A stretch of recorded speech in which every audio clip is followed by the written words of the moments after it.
Okay, so we had 39 D1 wrestlers from our academy, not our camps, just our weekly academy, in 2 years and 8 months. How did we do that?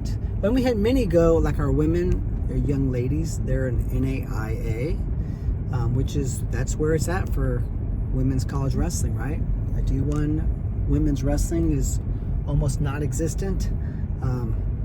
The Helen Marillis was an NAIA wrestler, and NAIA is where it's at. So just as impressively, we've had a number of our female athletes make it into NAIA wrestling, which is better than Division I for girls. So that 39 number is boys, young men, and we're looking at over 50 if you include our girls who have gone on to the super competitive and impressive NAIA division. So how do we do this? Let's give the top three. Number one, we focus on wrestling once a week year round during the developmental period.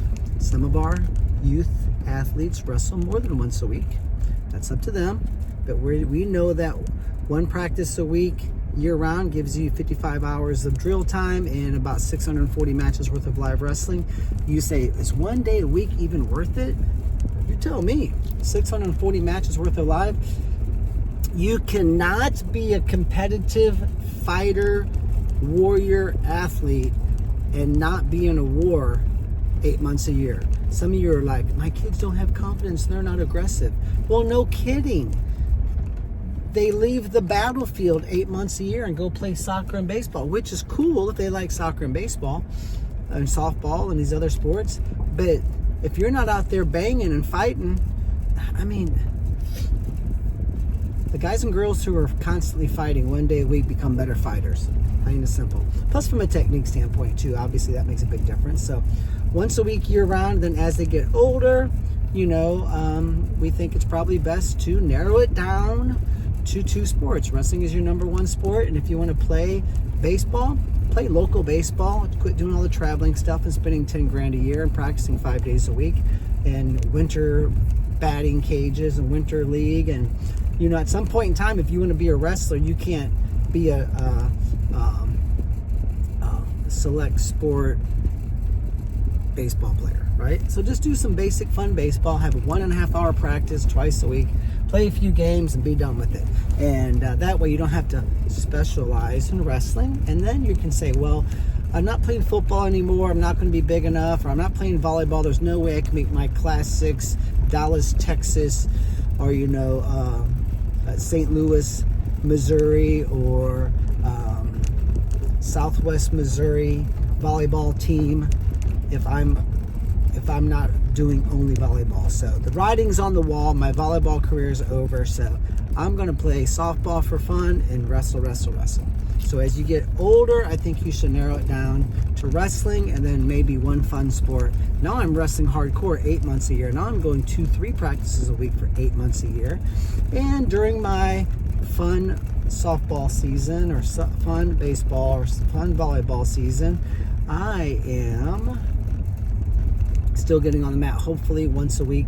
Maybe there's a rain out. Maybe you go 2 weeks without wrestling. Fine. But then maybe the 3rd week of the month, it rains 7 days in a row. There's no baseball. Hey, get 3 practices a week in. So that's number 1. Number 2, from a wrestling standpoint, our philosophy is under teach, over drill. We cover, we have a 3-page drill plan that we master. Now, our Purler Wrestling Academy world-class wrestler program has a 6.5-page practice plan. We won't discuss that. Super advanced. We have 2 locations now, and 3 actually. We have our Centralia location. We just started 3 months ago. There's 40, I think, guys in there. So, but for the most part, we have a 3-page drill plan. And if you have our online wrestling academy, that's basically phase 1 and phase 2 combined. That's what we do. We have basics, phase 1, phase 2, and phase 3. That's our 4-part wrestling course, which you get your PhD in wrestling if you master that, pretty simple to do. Some famous wrestlers like Stevan Mishik, world champion, competing in the Olympics now. He got that system when he was 11. He couldn't compete well in Indiana, was crying. His dad did some research and said, we're going with Nick.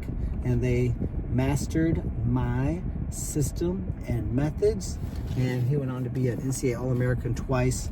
Nick Lee, Penn State, he NCAA champ twice, Olympic alternate, made the world team last year. Colton Schultz won 3 world titles in high school, and he's NCAA runner-up. He's on the Greco world team. Just missed the Olympics this year. But those are probably the main 3 guys, I would say. Zane Richards wrestled in our academy also, but also mastered our system. His dad used it in his high school room. He made the world team last year also, beat Thomas Gilman, if you remember that. So there's 4. There's probably a bunch more if I put my mind to it and try to come up with them all. So our online academy can help you with all of that if you had interest. If you want to come up with your own system, that's great too. But we have a system in place and we don't deviate. And so we work them here and then they move up. Just like you go from a level 5 gymnast to a level 6, right? And then you pretty soon you're level 8, and then you're level 10. And that's what we do from a technique standpoint. So we have a system in place. And within that system, there's 4 key pillars.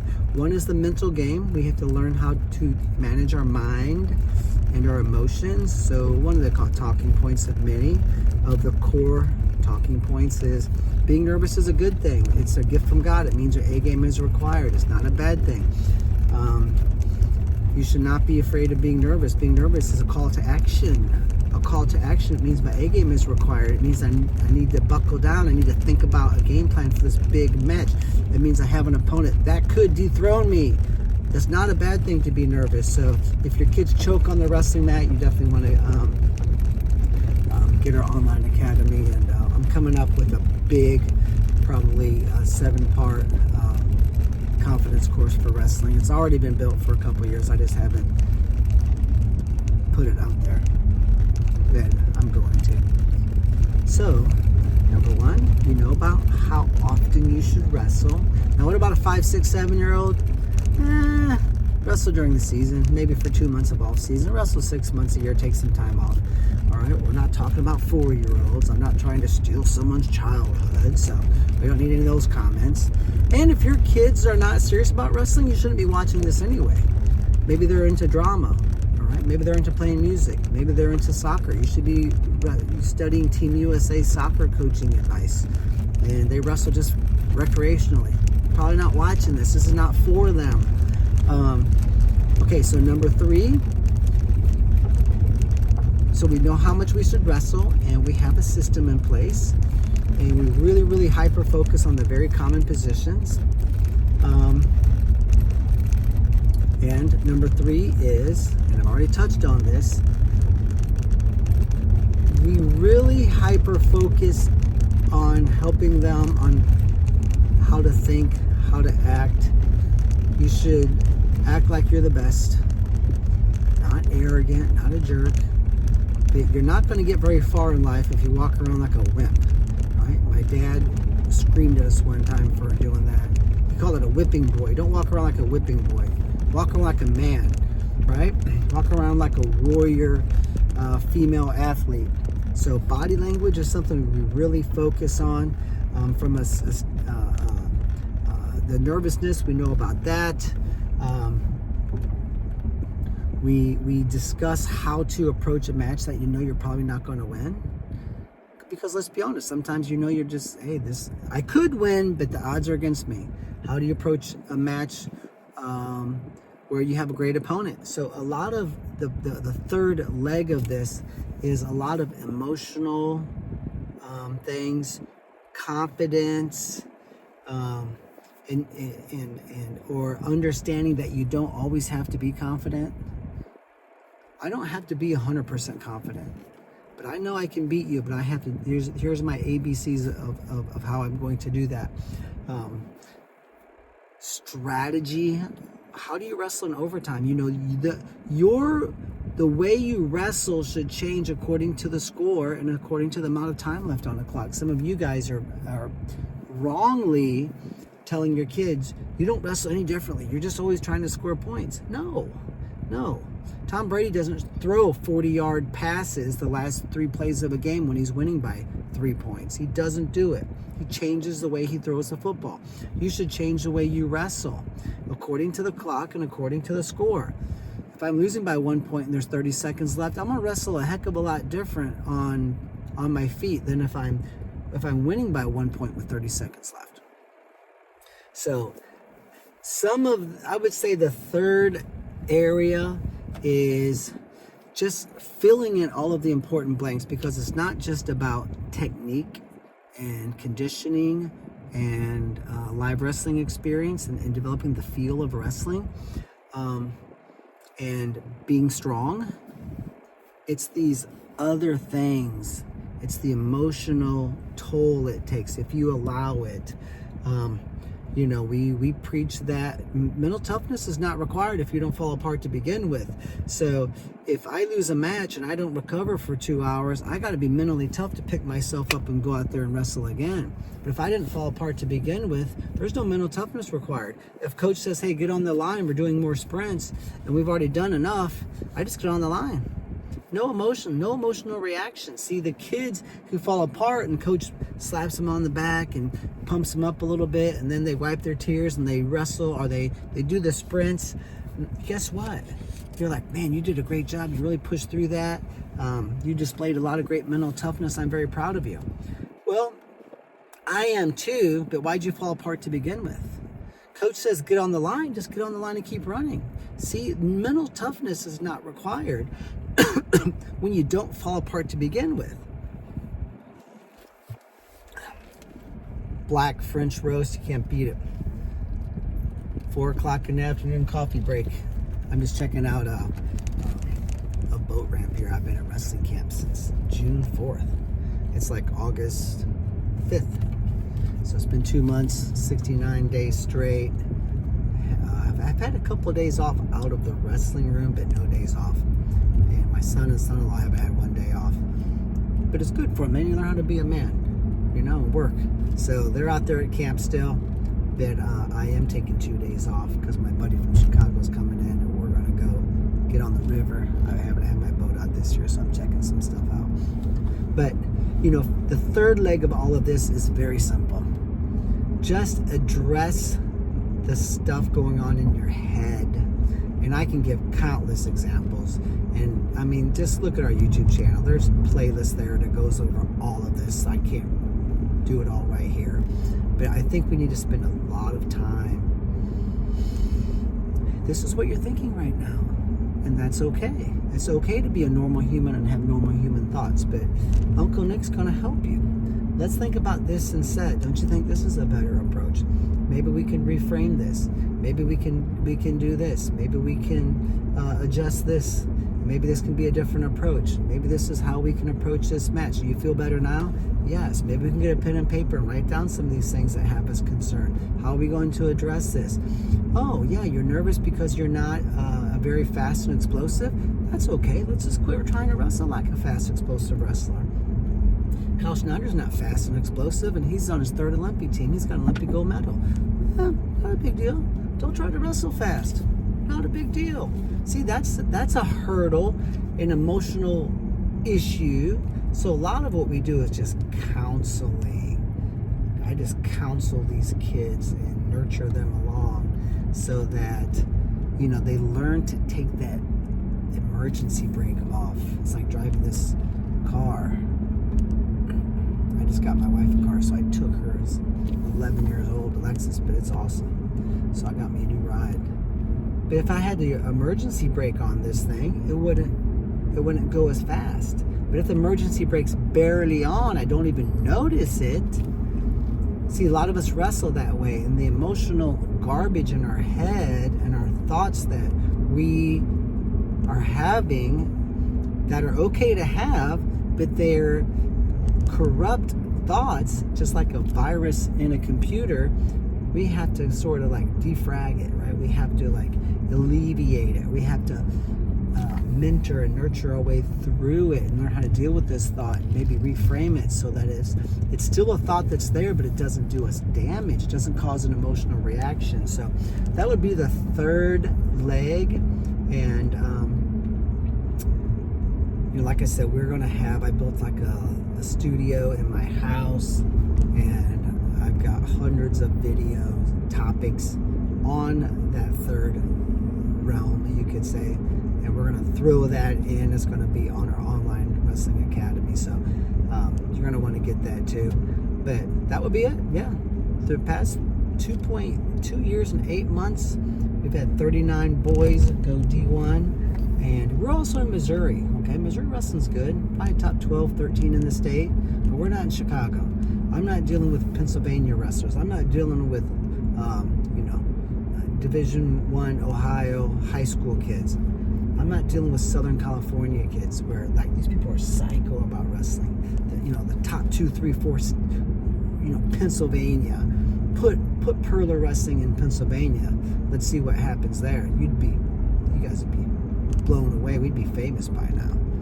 And we're just taking good old-fashioned Missouri kids, Southern Illinois kids, and we're winning. We're getting D1 scholarships. We're not walking on to these schools. We're getting paid to go there.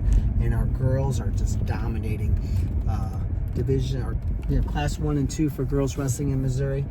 57% of the class 2 girls state medalists train with us, and 23% of the class 1 state medalists train with us in the girls division. On average, in the past 6 years, on average, 21% of all of Missouri's high school state champions train with Purler Wrestling Academy. Over 1 in 5. That's on average. 2021 was 24%, 1 in 4. So the whole state of Missouri, entire state, on average over the past 6 years, 1 in 5 of all of Missouri's high school state wrestling champions train with me at purlerwrestling.com. And I'm saying that not to brag. I'm just saying we're winning. And I'm not that smart. I'm just use a whole lot of common sense. And we just find out, if you're doing something and it's hurting you, you're like, I'm going to quit doing that. And you do something and it works, you say, I'm going to do more of that. And you see this guy, he's doing that and it's hurting his team. Well, I'm not going to do that. Well, what's that guy doing? Hey, what are you doing? Oh, that makes sense. Wow, he's doing that and it's helping his kids. Well, I'm going to do some of that too. And it's just common sense. But when you boil it all down, I would say that's probably the top 3 reasons that we've had tremendous success. And you can always check us out at purlerwrestling.com. What 5 programs can you benefit from? Well, our online academy is good. If you live anywhere around our locations in Missouri, Illinois, or Arkansas, go to purlerwrestling.com schedule. We have locations there. Central Missouri also. And we also have competition camps. You should do 3 to 4 of those a year to change your career. You can cram a month's worth of wrestling into a couple of competition camps, or to one competition camp. Look at 40 to 50 matches worth of live, and about 5 hours, 6 hours of drill time crammed into a weekend. So our competition camps are tremendous. Instead of spending $900 on Georgia Nationals to get 13 minutes of wrestling, you come to purlerwrestling.com competition camp, and you're going to get, we average 110 kids from 20 different states. Some of our competition camps have over 200 kids. They come from Canada and all over Missouri. All over the United States. And those competition camps, those really are near the top of what you should be doing. Our summer camps, they've sold out 8 years in a row, 11 out of the past 12 out of the past 16, and almost every year for the past 23 years. And we have 26,000 square foot of space in Moscow Mills, Missouri, 35 minutes north of St. Louis. I've got a Dollar General store I bought in Central Missouri. We're adding a 12,000 square foot training bunkhouse and facility we're going to have girls camps in Central Missouri here in 2025. Our 28-day girls camps are on the agenda, so get ready for that. And the last thing that we do is private team camps. We did 82 private team camps this summer. So if you want to get your team involved in our camps, but obviously sending 40, 50, 60, 70 kids to our summer camp can be very difficult. We'll bring the camp to you. It's our 3-position camp. That camp has been offered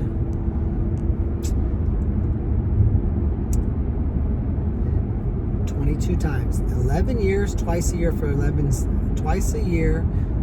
years. 22 times. It's sold out every single time. It's never not sold out.